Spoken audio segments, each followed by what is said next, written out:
पिछले कुछ दिनों से ना प्रोटीन के ऊपर बहुत सारे आपके क्वेश्चंस आ रहे थे, तो मैंने सोचा क्यों ना प्रोटीन के ऊपर ही वीडियो बनाया जाए। पर दिक्कत ये है कि ये टॉपिक इतना बड़ा है, इतने तरह की प्रोटीन पाउडर्स बाजार में मिलते हैं कि एक वीडियो में ये सब के बारे में बोलना वो तो एकदम ही पॉसिबल नहीं है, वो बहुत लंबा वीडियो बन जाएगा। तो हमने सोचा क्यों ना एक प्रोटीन सीरीज शुरू किया जाए और एक एक करके वो सारे प्रोटीन पाउडर्स के बारे में बात किया जाए, जो आप ले सकते हो, कैसे ले सकते हो, आपको जरूरत है भी या नहीं, ये सब के बारे में चर्चा किया जाए। तो आज है प्रोटीन सीरीज जो है इसकी पहली वीडियो, और ये वीडियो में हम बात करेंगे कि क्या एक्चुअली प्रोटीन पाउडर जरूरी है। मतलब ये जो इतना बड़ा हवा बना के रखा है, मतलब आपने जिम में एक सेट कसरत किए ही नहीं कि आपके जिम ट्रेनर आके आपको बोलेगा कि सर प्रोटीन पाउडर ले लो। और प्रोटीन पाउडर कितना सेफ है, ये एक्सपेंसिव है, तो कैसे इसको आप अपनी डाइट में इंक्लूड करोगे, ये सब के बारे में बात होगा इस वीडियो में। तो चलो शुरू करते हैं। सबसे पहला क्वेश्चन, क्या सच में प्रोटीन पाउडर आपको जरूरी है?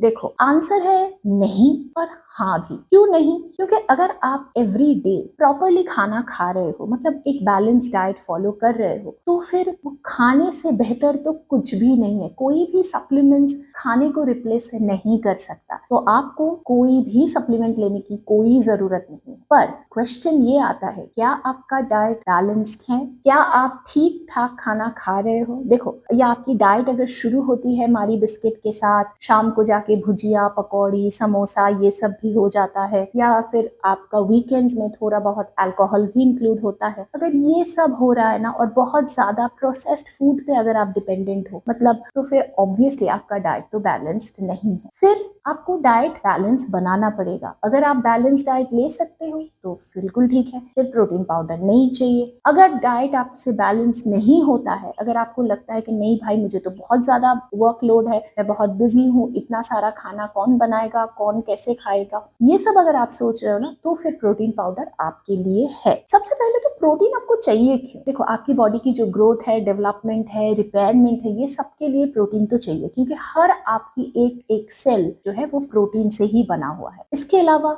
आपकी जो एंजाइम है वो सिंथेसाइज करने के लिए, हार्मोन्स को सिंथेसाइज करने के लिए भी प्रोटीन की जरूरत है। एंड ऑफ कोर्स आपकी good hair, good skin, good nails, muscles, ये सब चीजों के लिए प्रोटीन की जरूरत है। अब क्वेश्चन आता है कितना प्रोटीन आपको चाहिए, क्योंकि देखो सब आपको ना बोलने लगेंगे कि हाई प्रोटीन डाइट लो, हाई प्रोटीन डाइट लो, पर आपको ये जानना बहुत जरूरी है कि कितना प्रोटीन आपको आज की तारीख में चाहिए। अगर हम गवर्नमेंट रिकमेंडेशन की बात करें तो 0.8 ग्राम पर केजी बॉडी वेट प्रोटीन की जरूरत है। मतलब मान लो अगर आपकी वजन कुछ 74 किलो 75 किलो के आसपास है, तो 60 ग्राम प्रोटीन आपको चाहिए। ये मैथ आप लगा लो, कर लो और देखो आपको कितना रिक्वायरमेंट। अब ये देखना जरूरी है कि जितना आपकी प्रोटीन की रिक्वायरमेंट है, क्या आप एवरी डे वो फुलफिल कर पा रहे हो? चलो एक काउंट करके देखते हैं। तो अगर आपकी दिन शुरू होती है ये बादाम और अखरोट ये सब से, तो फिर ये अगर एक मुट्ठी आप ये ले रहे हो, तो इनमें से आपको मिल रहा है 4.4 ग्राम ऑफ प्रोटीन। आगे बढ़ते हैं ब्रेकफास्ट की टाइम। ब्रेकफास्ट के टाइम में पोहा, उपमा ये सब होता है जनरली, डोसा, इडली, ब्रेकफास्ट में कभी कभी सीरियल्स हो जाते हैं, कॉर्नफ्लेक्स हो जाते हैं, ये सब से भी थोड़ा बहुत प्रोटीन तो आपको मिलता है। ऐसा नहीं है कि प्रोटीन मिलने के लिए सिर्फ प्रोटीन रिच खाना ही चाहिए। आपको जो आप ग्रेन्स खाते हो, चावल खाते हो, रोटी खाते हो, इनमें से थोड़ा बहुत आपको प्रोटीन तो मिल ही जाता है। कितना मैं आगे जाके बताती हूँ। नेक्स्ट आता है ये लंच टाइम। लंच टाइम में अगर आपने एक कटोरी दाल ले लिया, या एक कटोरी चना या छोले या राजमा या स्प्राउट्स, ऐसे कुछ दाल की कैटेगरी में जो आते हैं, वो कोई भी एक चीज एक कटोरी ले लिया, लगभग जिसका रॉ वेट हो सकता है 30 ग्राम, वो भी आपको 7.3 ग्राम प्रोटीन प्रोवाइड करते हैं। आगे जाके मान लेते हैं कि आपने एक गिलास दूध पिया, या फिर आपने एक कटोरी दही ली जो कि लगभग 200 ml के आसपास है, तो इनमें से भी आपको 6.6 ग्राम प्रोटीन मिल जाते हैं। मान लेते हैं कि आप दिन में एक अंडा तो खाते हो, तो एक अंडे से आपको मिल जाते हैं 6.6 ग्राम ऑफ प्रोटीन। अगर आपने होल अंडा खाया, तो मतलब येलो पार्ट को इंक्लूड करके खाया, तो 6.6 ग्राम ऑफ प्रोटीन आपको मिल जाते हैं। अगर आप नॉन वेजिटेरियन हो, तो फिर आपने मान लेते हैं कि आपने एक पीस फिश खाया होगा, या फिर थोड़ी सी चिकन खाई होगी। लगभग देखा गया है लोग 75 ग्राम फिश या चिकन तो खाते हैं, जो खाते हैं वो इतना तो खाते ही हैं। तो इनमें से भी आपको लगभग 12 to 14 ग्राम्स ऑफ प्रोटीन मिल जाता जाते हैं। अब अगर आप ये पूरा प्रोटीन का जो कैलकुलेशन है ये करोगे तो आप देखोगे कि आप कितना ज्यादा प्रोटीन दिन में कंज्यूम करते हो। और हाँ, अगर जैसे कि मैंने पहले बताया कि अगर आप कोई भी ग्रेन्स लेते हो, मतलब चावल लिया या रोटी लिया या आपने कोई मिलेट्स खा ली, ये सब सीरियल अगर हम कंसिडर करें तो देखा गया है लगभग हम इंडियंस ना 200 to 250 ग्राम्स ऑफ सीरियल तो ले ही लेते हैं दिन में। इनमें से भी आपको 20 से 25 ग्राम प्रोटीन मिल जाता है। अब आप कैलकुलेट करके देखो कि दिन में आप इनमें से क्या क्या खाते हो और इनमें से आपको लगभग कितनी प्रोटीन की जो रिक्वायरमेंट है वो फुलफिल हो। जनरली देखा गया है जो हम स्टैंडर्ड इंडियन वाली जो डाइट हम फॉलो करते हैं दिन में, इसमें से ना थोड़ा बहुत प्रोटीन गैप तो होता ही है। अब मैं नहीं बता रही हूँ, ये रिपोर्ट्स और डेटा बता रहे हैं। जैसे कि रिसेंटली फोर्ब्स इंडिया का एक रिपोर्ट आया है, उसमें बताया गया है कि Indians are mostly protein deficient. Forbes India की जो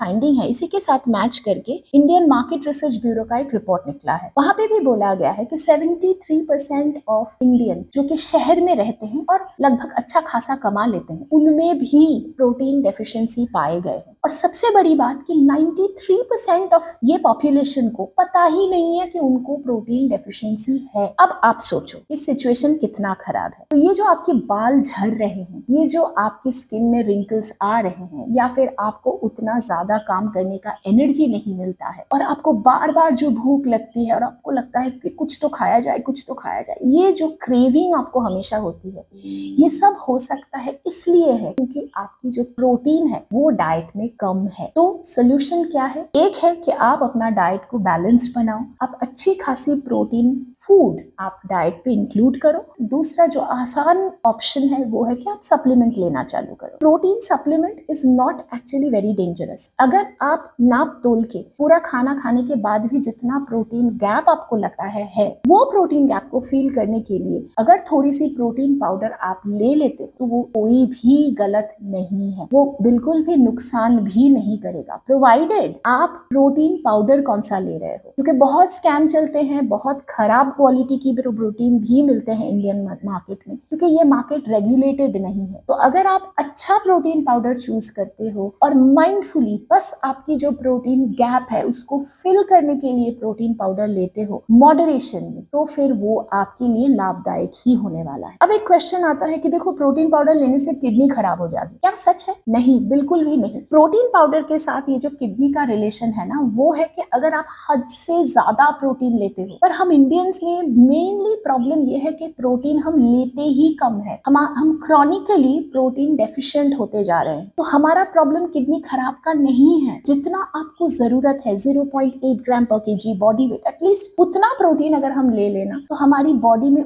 ओवरऑल इंप्रूवमेंट आपको भी दिखेगा। पर क्वेश्चन ये आता है कि प्रोटीन पाउडर बहुत एक्सपेंसिव है। ये बात बिल्कुल सच है कि प्रोटीन पाउडर एक्सपेंसिव तो है। मैं कैलकुलेशन कर रही थी और मैंने देखा अगर आप एक स्कूप प्रोटीन पाउडर हर दिन लेते हो तो उसका लगभग खर्चा पड़ता है 50 रुपए पर स्कूप। अब एक चीज देखो, अगर आप अपना प्रोटीन जो रिक्वायरमेंट है उसको फिक्स करना चाहते हैं, मतलब प्रोटीन रिच फूड ज्यादा से ज्यादा लेना भी जरूरी है, उसका भी खर्चा आपका आएगा। अगर आप शांति से सोचो कि महीने में कितने पैसे आप जंक फूड खरीदने में लगाते हो, मतलब बिस्किट्स हो गया या फिर instant noodles, instant pasta, instant popcorn, fruit juice, जो इंस्टेंट फ्रूट जूस होते हैं, इंस्टेंट वेजिटेबल जूस होते हैं, आपको हेल्थ के नाम पे जो कुछ भी आपको चिपकाया जा रहा है उनमें आप कितना पैसा खर्च कर रहे हैं। वो पैसे अगर आप वहां पे एम्प्टी कैलोरी लेने के लिए ना खर्च करके उसको सेव करें और अच्छी क्वालिटी प्रोटीन में इन्वेस्ट करें तो फिर फायदा at the end of the day आपको ही है। देखो डिसीजन आपको लेनी है। आपको मैं फिर से बता सकती हूँ कि आप खाना खा के प्रोटीन का गैप रिक्वायरमेंट जो है वो फुलफिल करना चाहते हो, वेरी गुड। अगर आपको लगता है कि नहीं मेरे से नहीं होगा, मैं तो बहुत बिजी हूँ, इतना सारा कौन ध्यान रखेगा, तो बेस्ट है कि आप हर दिन एटलीस्ट एक स्कूप प्रोटीन पाउडर लेना चालू करें, क्योंकि एक स्कूप प्रोटीन पाउडर में आपको लगभग 25 ग्राम प्रोटीन तो मिल ही जाएगा। तो ये आपकी जो प्रोटीन गैप है उसको फुल अप करने के लिए बहुत ही ज्यादा फायदेमंद होने वाला है। उम्मीद करती हूँ ये वीडियो आपके लिए यूजफुल रहा होगा। If it was, please hit the like button, share it with your friends and subscribe to our channel Wellness Manch. हम हर संडे शाम की 7 बजे एक नया वीडियो पब्लिश करते हैं। उम्मीद करती हूँ आपसे जल्दी मुलाकात होगी। तब तक के लिए stay happily healthy. Bye bye.